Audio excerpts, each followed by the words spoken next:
Dawson Rider with you.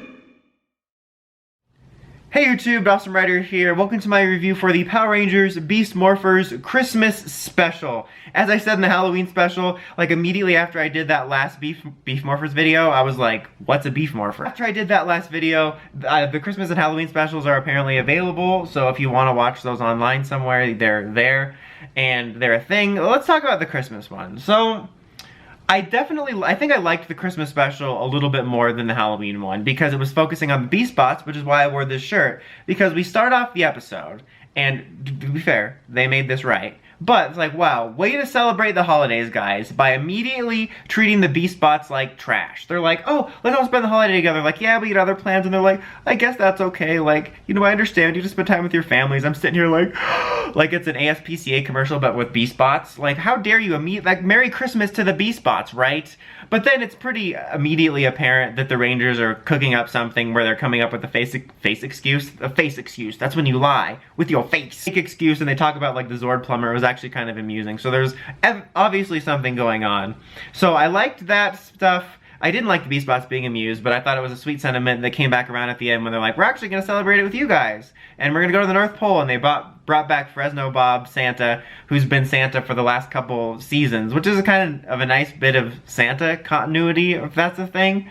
I don't know why. I honestly, like, I guess they wanted Santa in it. But I was going to say, I don't know why they couldn't just celebrate the holidays with everybody. I guess Devin's dad, I guess just Zoe would be the one that's SOL. Because Devin's dad knows, even though he's probably evil now, but Devin's dad knows, so he could spend it with him and Cruz, and then obviously Robbie's mom knows, but Zoe's mom doesn't know, so Jax would be the one that wouldn't be able to celebrate. Because I was thinking, why don't they just bring them home to their families, or invite their families there or something, but now I didn't even think about that until I just started saying it for the review. But the point is they made it right. They spent the holidays with the Beast Bots. They took them to meet Santa, so that was a nice sentiment.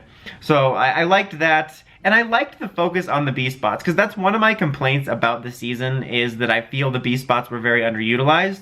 A lot of the episodes where they're in the spotlight were actually some of my favorites because I like them. I mean, hello, justice for Beast Bots. I like that they were focused on them, and then when the Rangers were all incapacitated, they had to actually pilot the Zords. I thought that was really cool. I kind of wish that they would have done that for a normal episode, but I thought it was a really nice moment to get the Beast Bots to shine. Like, not like they polished them, but I mean the characters. So I liked that a lot about the episode. I liked that it was Beast Bot centric. I liked them piloting the Zords. I liked everything about that. But that being said, I'm still not a fan of the holiday specials and the clip shows. As I mentioned in the Halloween one, like, they've done a better job of slowly making it more episode and less clip show, but it's like, as they do that, I'm like, can't you just go all the way and not make it a clip show? Because the whole thing was them being reminded of their good deeds, and even the Beast Bots at the beginning were like reminiscing, like, hey, remember all these episodes? And it's just, I just wish that wasn't there.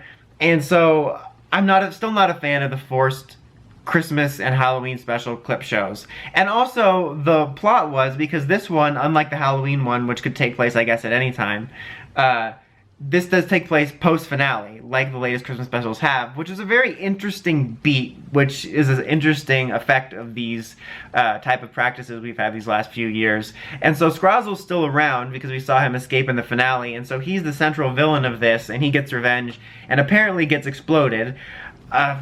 There's like several things I don't like about that. I think that it undermines that. I mean, Scrozzle is a bit of a mixed character where he's obviously a serious villain, but he's also a bit of that sort of stoogey comedic relief.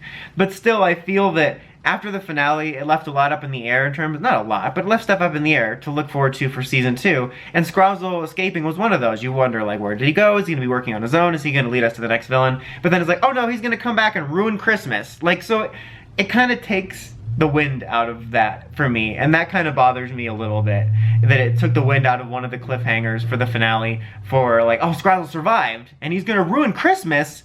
And so I wasn't a fan of that, and like I said, that just bothers me, because I was thinking before I watched these about how I just want them to do away with it and put them in the regular season. But I don't mind the idea. I was thinking, I don't mind the idea of a Christmas special. It's actually kind of cool to get sort of an epilogue-y episode for season 1 before season 2. But then when you do something that might take away from the season 2 plot, it creates an awkward narrative for me, and it bothers me just a little bit. So there's that. I don't know if they could have found a different, maybe there was like some sort of leftover Gigadrone. They could have done that. They could have had like a Gigadrone that got made before, they call the Gigadrones the small ones too? Doesn't matter. But the leftover monster somehow, that would have been better. And then you still have the Scrozzle cliffhanger. I mean, I'm pretty certain he's still survived. Like, I don't think this was the end of Scrozzle. Now that I said that, he probably got exploded for real. But I don't think that's the end of his character. But still, that's something I'm not a fan of. But overall, end of the day, I thought this was enjoyable. It was one of my more favorite premises just because of the Beast Bots. I like the Beast Bots getting a chance to shine, like I said. But I still wish we didn't have to have the forced holiday specials, and it created an awkward bit with kind of taking one of the mini cliffhangers and using it just for this special, and it made it feel, like I said, it undermined it. It took the wind out of it, made it feel less serious. And also, Blaze and Roxy weren't in this. I mean, I guess they wanted to save money by not having the other cast members in it, but they all probably also wanted to save the potential of us seeing post-evil them. But I think this would have been a cool opportunity. Like, I wish they would have just taken out the ornament subplot of them and the memories and the clip show stuff to maybe put Blaze and Roxy in there for something. Maybe Blaze and Roxy and the Beast Bots had to work together. I don't know. But overall, it was okay. I would give it a 7. I love the Beast Bots getting focused, but I still wish we would do it with these specials. Anyway, that's about it for this one. Until next time, don't forget to like, comment, subscribe, and climb the steps and ring that bell so you can get notifications for all my videos. Till next time, Dawson Ryder, signing out.